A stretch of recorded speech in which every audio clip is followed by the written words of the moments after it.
ახლო აღმოსავლეთში მიმდინარე ომის ფონზე გააქტიურებული რადიკალები მიზანმიმართული ქმედებები საქართველოს წინააღმდეგ და დეზინფორმაცია ქვეყნის რეპუტაციის დაზიანების მიზნით. თინა ხიდაშელი ამტკიცებს თითქოს საქართველოში ტერორისტების მოსამზადებელი უნივერსიტეტი ფუნქციონირებს, სადაც მებრძოლებს ამზადებენ.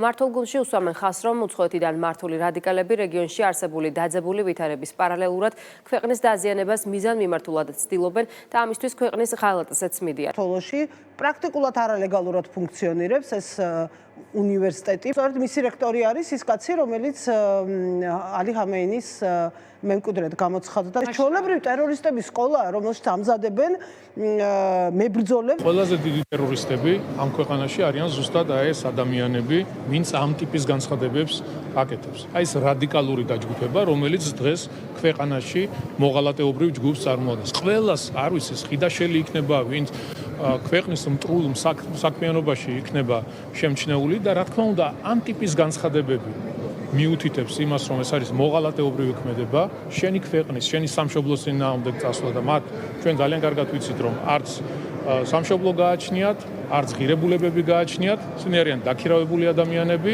სხვა ქვეყნის სამსახურში, მტრულ საქმიანობაში შემჩნეული, პირდაპირ შეგვიძლია ვთქვათ, თავიანთი განცხადებებიდან გამომდინარე. სწორედ ესეთი განცხადებები ამ წუთში რეალურად არის სამშობლოს ღალატის ტოლფასი და მაშინ ქალბატონ თინას შევეკითხები, სად იყო ეს ადამიანი იმ პერიოდში, რატო არ ამხელდა, როდესაც ის იყო თავდაცვის მინისტრი, ან პარლამენტის წევრი და ასე შემდეგ, იმიტომ რომ როგორც მისგან გავიგეთ, ეს სკოლა თუ არ ვიცი რა სტატუსი აქვს ამ დაწესებულებას, მაშინაც ფუნქციონირებდა, ხო?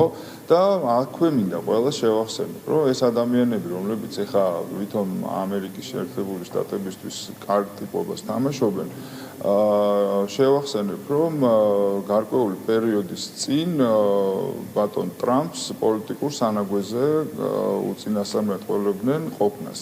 და ძალიან კარგად გვახსოვს მათი განცხადებები, მაგრამ ეს ადამიანები არიან ჩვეულებრივი მედროეები და როცა როგორც აწყობთ, ისეთ განცხადებებს აკეთებენ და მათგან რაღაცა პრინციპული პოზიციის მოსმენა ძალიან რთულია.